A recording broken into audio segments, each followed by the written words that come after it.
벌써 어느덧 10월이 되었습니다. 9월까지 무더위가 엄청 났는데요. 비가 오더니 갑자기 기온이 뚝 떨어진 날씨가 되었습니다. 그래서 10월에는 단풍을 볼 수 있을 듯 합니다. 이번 10월 달에도 우리 어르신들, 65세 이상 시니어분들이 받을 수 있는 혜택 및 정책 뉴스 정리해서 가져와 봤는데요. 일단 10월 달에 모든 노인분들이 받을 수 있는 정책들을 위주로 모아서 가져와 봤는데, 해당 뉴스 보시기 전에 2025년 바뀌는 노인 정책이나 현재 시니어 정책 변경 등으로 논의가 되는 뉴스들이 있거든요. 해당 뉴스 먼저 전해드리도록 하겠습니다. 알게 되시면 놀라운 소식들이 많으니 꼭 끝까지 한번 봐보시고요. 영상 순서는 이렇습니다. 먼저 최근에 정부 예산 발표로 2025년 노인 정책 대변경 소식이 있었는데요. 그래서 내년에 바뀌는 14가지 소식 알려드릴 거고요. 현재 65세 이상 어르신분들 사이에서 큰 이슈가 되는 노인 무임승차 폐지 법안, 기초연금 연계감액 폐지 법안 등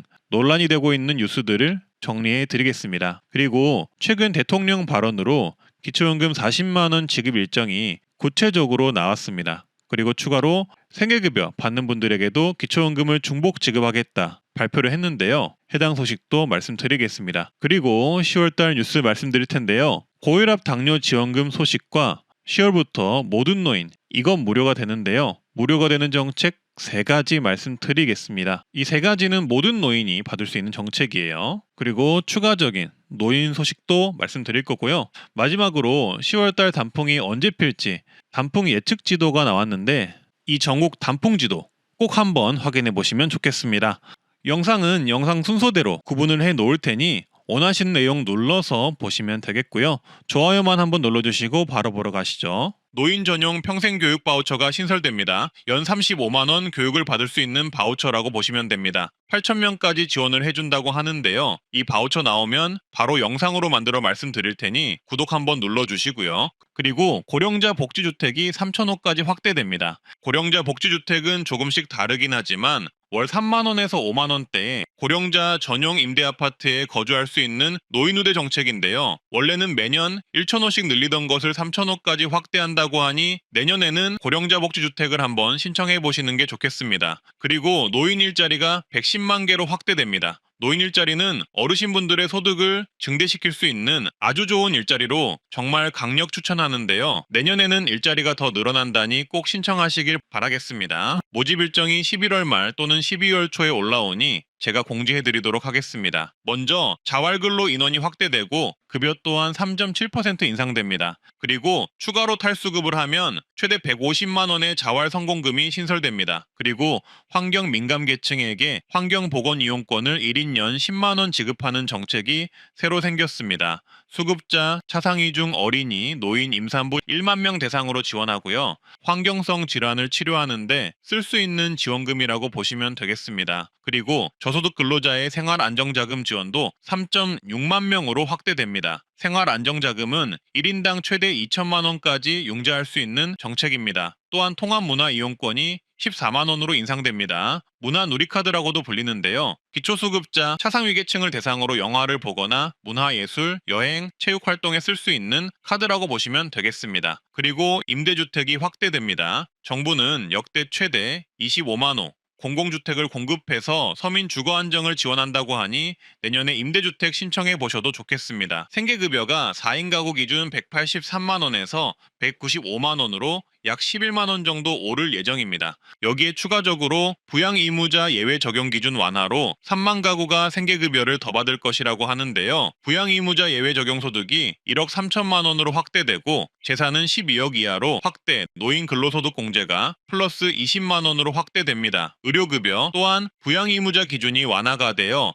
3천 명 정도가 신규로 의료급여를 받을 수 있을 예정이라고 합니다. 따라서 지금까지 의료급여, 생계급여 못 받으셨던 분들은 내년에는 지원 대상이 늘어나기에 꼭 재신청을 해보시길 바라겠습니다. 그리고 주거급여 수선 유지비가 대폭 인상되는데요. 쉽게 말해 주거급여를 받는 분들 중 자가주택의 경우 집 수리비가 지원되는데 대폭 인상된다는 이야기입니다. 경보수는 590만 원, 중보수는 1,095만 원, 대보수는 1,601만 원으로 확대됩니다. 어르신분들 참고해 주시고요. 여기에 추가로 기초연금이 단독 가구 약 34만 4천 원으로 월 지급액이 만 원 정도 늘어납니다. 부부가구의 경우 계산을 해드리자면 34만 4천 원 곱하기 2명을 하면 68만 8천 원이고요. 여기에 부부가액 20%를 하면 내년 2015년에 부부가구 기초연금은 약 55만 원이 됩니다. 기초연금의 경우 여기서 약간의 조정이 될 가능성이 있다는 점 참고만 해주시면 되겠습니다. 그리고 민생지원금 전국민 25만 원 현재 상황도 말씀드리겠습니다. 현재 야당이 민생지원금 법안을 통과시키면 정부는 거부권을 쓰고 있는 상황입니다.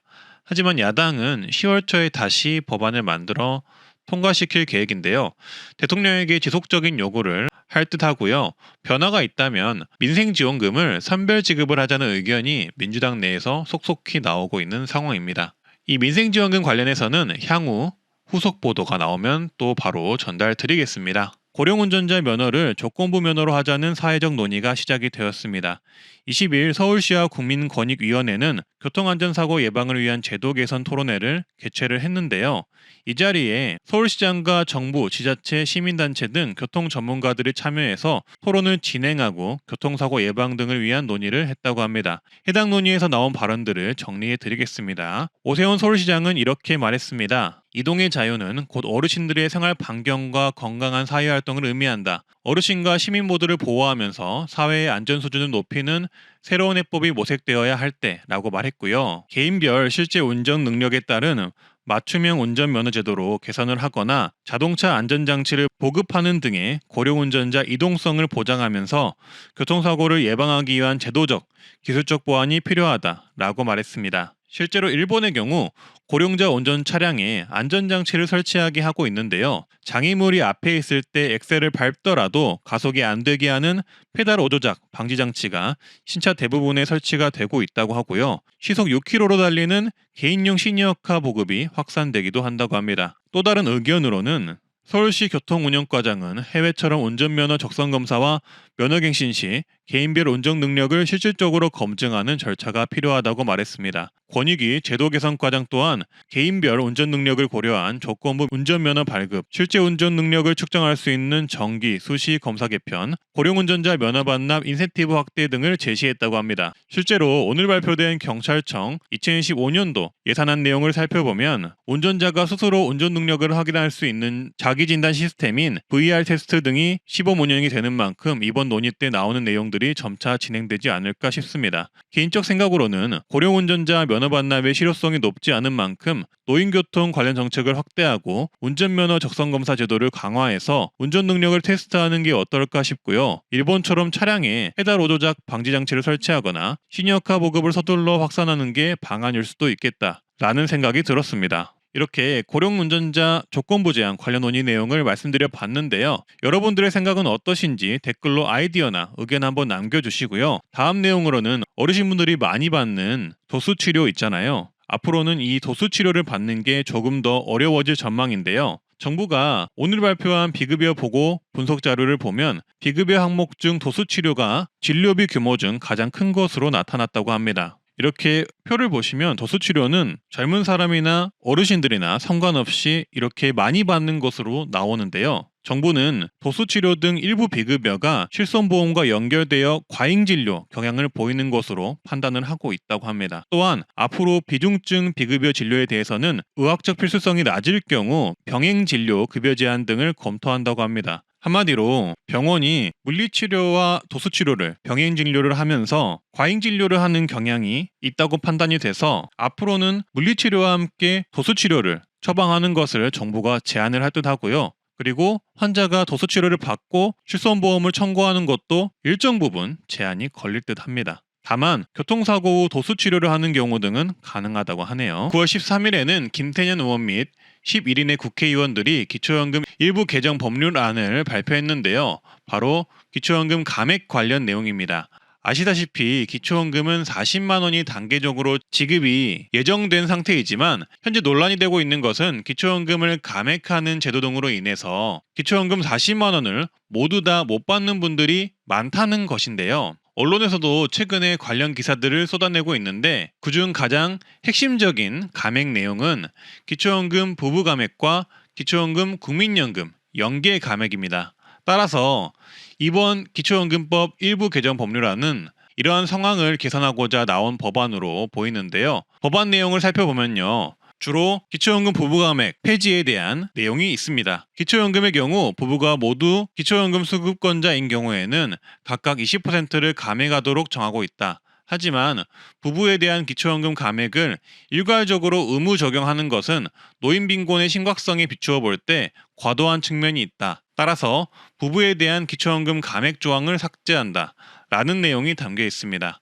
한마디로 기초연금 20% 부부 감액을 없애자라는 내용의 법안으로 보입니다. 따라서 현재 정부가 생계급여와 기초연금을 중복 지급하겠다라는 내용을 발표한 이후로 기초연금 관련 감액들이 부각이 되고 있는 상황인데요. 이번에는 부부 감액 삭제 관련 법안까지 나온 상황으로 보시면 되겠습니다. 현재까지는 법안만 발의가 된 상태이고 향후 법안이 통과가 되려면 정부와 국민 여론 등의 합의가 이루어져야만 법안 통과가 가능할 듯 싶습니다. 따라서 이런 기초연금 감액 관련 의견이나 아이디어가 있으시다면 어르신분들은 댓글 한번 남겨주시고요. 현재 만 65세 이상 노인층에 대한 지하철 무료 제도를 폐지하고 일정 금액의 교통이용권을 제공하는 법안 발의가 예고된 상황인데요. 이준석 개혁신당 의원은 12일 국회 기자회견에서 현행 노인층 무임승차 제도에 대해 무임승차 비용이 현재 대부분 도시철도 운영기관의 부채로 쌓이고 있으며 교통복지제도의 심각한 지역 간 공정성 문제를 야기하고 있다고 말했다고 합니다. 해당 의원의 말을 쉽게 해석하면 무임승차 비용의 증가로 부채가 쌓이고 있으며 지하철이 없는 지역도 있어서 지하철 무임승차만 제공하면 형평성에 어긋난다고 말하는 것으로 볼 수가 있는데요.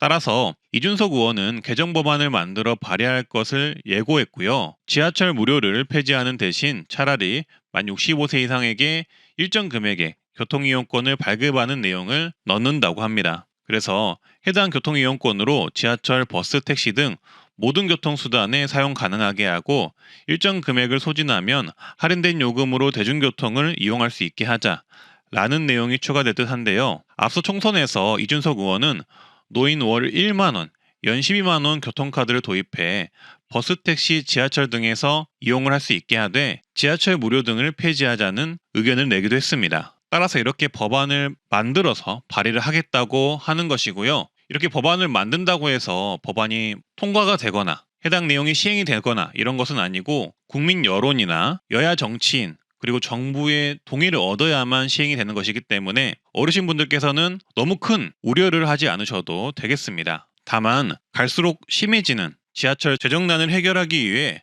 한 가지 방안을 냈다고 볼 수가 있는데요. 이러한 지하철 무료 폐지 그리고 교통카드 지급 정책 제안에 대해 어르신분들의 생각은 어떠신가요? 지하철 혜택을 못 받는 지역에서는 좋아하실 수 있겠지만 지하철을 이용하시는 분들에게는 날벼락 같은 뉴스일 수도 있겠습니다. 따라서 앞으로 이런 지하철 무임승차 관련 논란이 계속될 듯 한데요.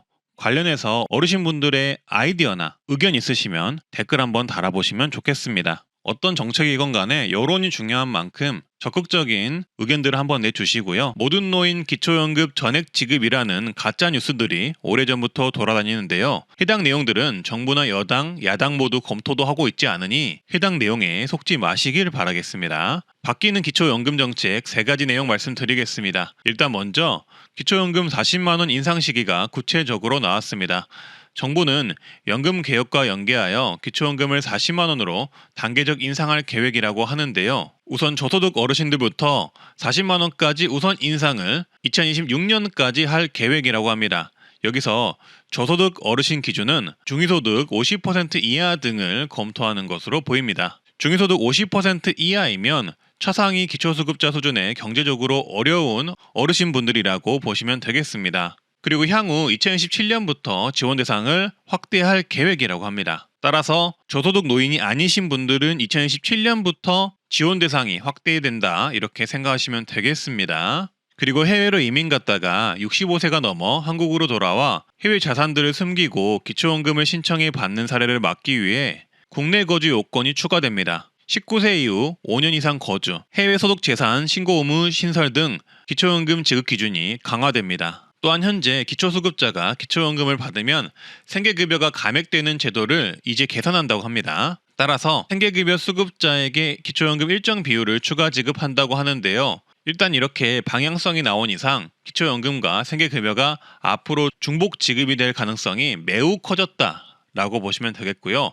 다만 일정 비율을 추가 지급한다는 내용만 본다면 40만 원 전액 지급이 아닌 일정 금액만 추가로 받게 될 확률이 높아졌다고 보시면 되겠습니다. 그리고 추가로 이렇게 받게 되는 기초연금이 소득 인정액에 포함되는 사례도 앞으로 없어질 듯 합니다. 예전에는 기초연금을 받으면 소득 인정액에 포함이 되어서 생계급여가 탈락되는 경우도 있었는데요. 이런 사태를 방지하고자 기초연금을 받더라도 소득 인정액에서 공제하는 정책을 마련할 듯 합니다. 일단 현재는 기초연금과 생계급여 중복 지급에 관해 구체적인 시기는 나오지 않은 만큼 향후 후속 보도가 중요할 듯 한데요. 트렌드 라디오에서는 이렇게 뉴스가 나오면 바로바로 전달해 드리도록 하겠습니다. 고혈압 당뇨 환자 중 대부분 모르는 정책 중 하나가 바로 1차 의료 만성 질환 관리라는 사업입니다. 그동안은 시범 사업이라 모르셨겠지만 이 정책이 9월 말부터 전국 시행으로 변경될 예정이라고 합니다. 따라서 대한내과의사회 등에서 이렇게 점차적으로 홍보를 할 것으로 보이는데요.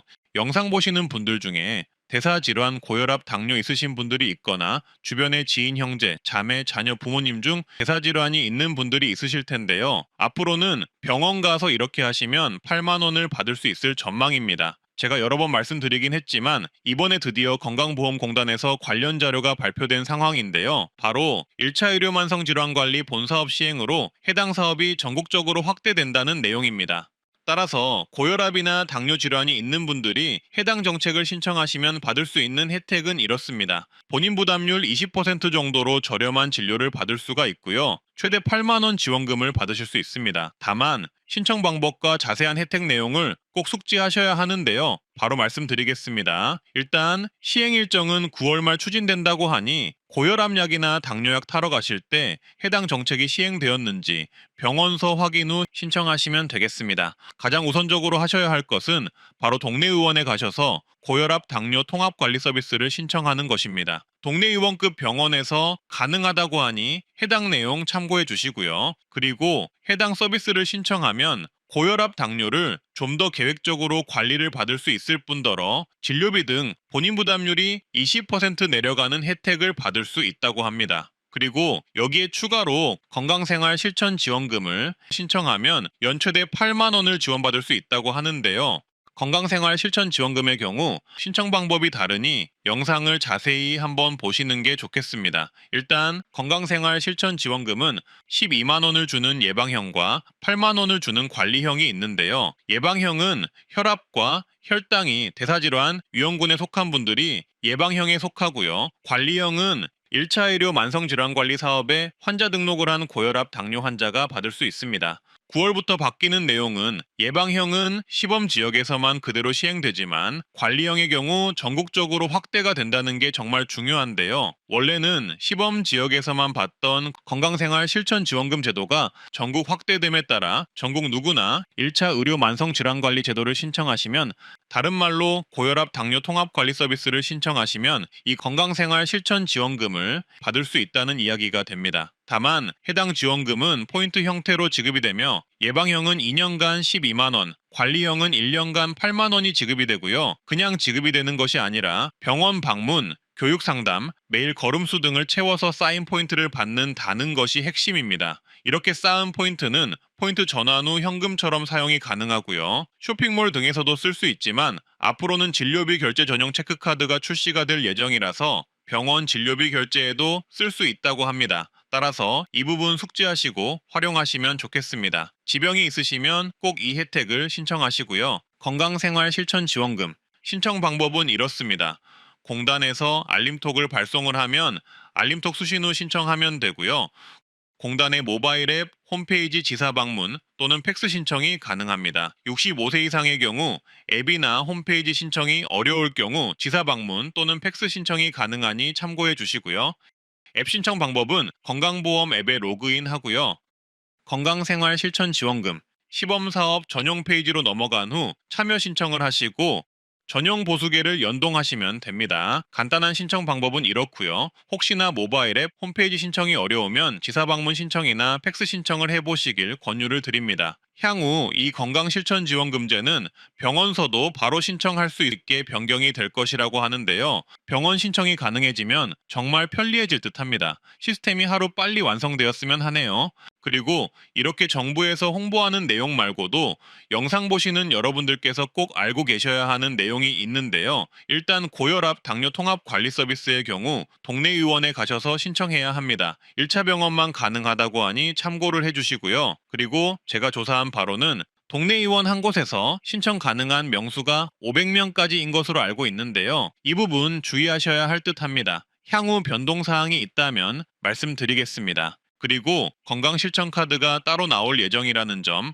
꼭 참고를 해주시길 바라겠습니다. 이 카드로 포인트를 병원비로 결제할 수 있으니까 활용도가 높을 듯합니다. 그리고 본사업 시행으로 예전에는 해당 시범사업 참여병원만 가능했으나 이제는 전국 어디서나 동네 의원급이면 가능한 걸로 언론 보도 등에 발표되고 있으니 이 부분 참고해 주시면 되겠습니다. 향후 변경 내용이 있다면 고정 댓글로 공지해 드리겠습니다. 그리고 궁금하신 점이 있다면 댓글로 얼마든지 문의를 남겨주시고요. 그리고 다음 소식입니다. 10월은 독감이 본격적으로 유행하는 시기이기도 하고 현재 코로나 또한 여전히 유행 중인 상황인데요. 이런 시기에 맞춰 10월부터는 하절기 독감 예방주사, 코로나 예방 백신 주사, 만 65세 이상 무료 접종 정책이 시행이 됩니다.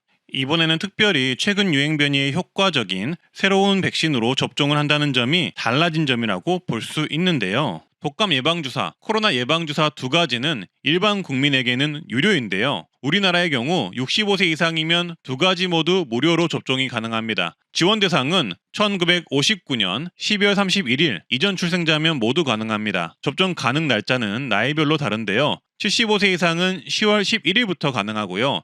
70세 이상 75세 이하는 10월 15일부터, 그 외 65세 이상은 10월 18일부터 가능합니다. 날짜 확인해 주시고요. 접종 기간은 지정 의료기관이나 보건소에서 가능합니다.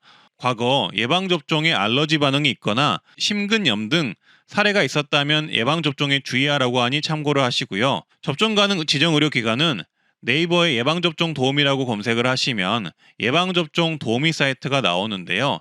해당 사이트에서 본인이 사는 지역 누르시고 검색을 하시면 되겠습니다. 또한 코로나 예방접종과 인플루엔자 동시접종이 가능한데요. 다만 각각 다른 부위에 접종을 해야 한다는 점 참고하시면 되겠습니다. 따라서 65세 이상 어르신분들은 접종 가능한 날짜가 다가오면 접종 전에 가까운 의료기관에 연락하셔서 예방접종 가능한지 사전 확인 후 방문을 하시고요. 만성질환이 있거나 아픈 증상이 있다면 무조건 의사와 상담하시길 바라겠습니다. 또한 접종 후 고열 등 평소와 다른 증상이 있다면 필수로 의사진료를 해보시길 바라겠습니다. 다음 소식입니다. 질병청은 9월 12일 보도자료를 통해 65세 이상 어르신분들에게 매년 1회 제공하는 보건소 무료 결핵검진을 집중 홍보하겠다고 발표했는데요. 고령층 결핵 환자의 조기 발견을 위해서 10월부터 집중 홍보를 한다고 하네요. 하지만 트렌드 라디오를 보시는 어르신분들은 좀 더 빨리 이 내용을 알게 되겠죠. 자, 그래서 현재 이 그래프를 보시면